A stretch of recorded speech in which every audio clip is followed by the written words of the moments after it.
है। अच्छा, मेरा एक सवाल ये भी था कि सुप्रीम कोर्ट ने हाल ही में अनुसूचित जो जातियों के भीतर वर्गीकरण और जो क्रीमी लेयर है लागू करने की बात कही है, और इसको कई अति दलित वर्ग और जो वाल्मीकि जैसी जो जातियां इसका समर्थन करते हुए नजर आ रही हैं, लेकिन आप इसके विरोध में हैं। क्या जो दलितों के भीतर सबसे पिछड़े हुए हैं, अगर उनको कुछ आपके पास कोई स्टेटमेंट है? मेरे पास तो आप इसका समर्थन करते हैं? नहीं, आपके पास कोई स्टेटमेंट है मेरा जब मैंने इसका विरोध किया? हाँ, बिल्कुल मैं समर्थन करता हूँ। कौन कह रहा है मैं इसका विरोध करता हूँ? अच्छा, ठीक है, आप इसका समर्थन करते हैं, तो क्या इसके समर्थन में कौन कह रहा है? आप नहीं, आप आरोप क्यों लगा रहे हैं मेरे ऊपर? नहीं, मैंने तो पूछा है कि मुझे लगा कि आप इसके विरोध बिना में जाने आरोप क्यों लगाया आपने? पहले आप अपनी बात वापस लो। ठीक है, पहले आप नहीं, आपने कहा कि आपको दिक्कत है क्या? मैं पहले अपनी बात वापस लो। सर, ईडब्ल्यूएस का विरोध किया था आपने। मेरे लोगों को कुछ मिलेगा, मैं उसके सपोर्ट में हूं। ठीक है, ईडब्ल्यूएस का विरोध करते हुए नजर आए थे? बिल्कुल किया था। इसका विरोध करने के पीछे क्या वजह थी? नहीं तो आप मुझे बता दो कि क्या 8 लाख रुपए सीमा क्यों रखी? 2.5 लाख रुपए करो उसकी सीमा। अच्छा, 8 लाख को आप डिवाइड करो 12 से, लगभग 60,000 रुपए कमाने वाला गरीब है।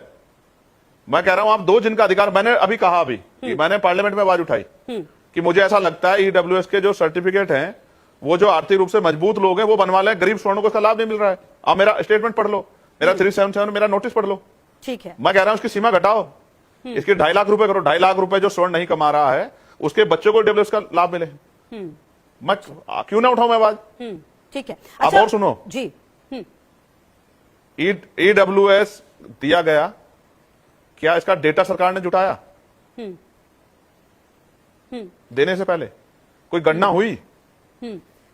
ठीक है। अच्छा चंद्रशेखर जी, अब क्योंकि समय की थोड़ी सी कमी है, संविधान में एक सेकंड नहीं, मैं अपनी बात पूरी कर दूं। नहीं, पहले मैं अपनी बात पूरी कर दूं। जब आप संविधान पढ़ेंगी तो संविधान में आरक्षण का जो पैमाना, ये गरीबी उन्मूलन का कार्यक्रम नहीं है, ये हिस्सेदारी का मामला है। तो इसका जो आधार है वो शैक्षिक पिछड़ापन है, सामाजिक पिछड़ापन है, और वो प्रतिनिधित्व की कमी है। आप इसका कोई जो है गवर्नमेंट कोई तथ्यात्मक अध्ययन हमें दे दे, और उसमें अगर किसी का रिप्रेजेंटेशन कम हो, उनका में शैक्षिक पिछड़ापन हो, उसमें सामाजिक पिछड़ापन हो, जाति के आधार पर उनको अपमानित किया जा रहा है, उन पर अत्याचार हो रहा, तो अगर ये तीनों मान्यता आधारों को पूरा करके आप देना चाहते हो तो आप दे दो। लेकिन इनको कुचल के, संविधान के मूल भावना कुचल के देना चाहते हो तो विरोध होगा ही। मैं संविधानवादी हूं ना, इसलिए विरोध करता हूं। ठीक है, बहुत शुक्रिया चंद्रशेखर आजाद।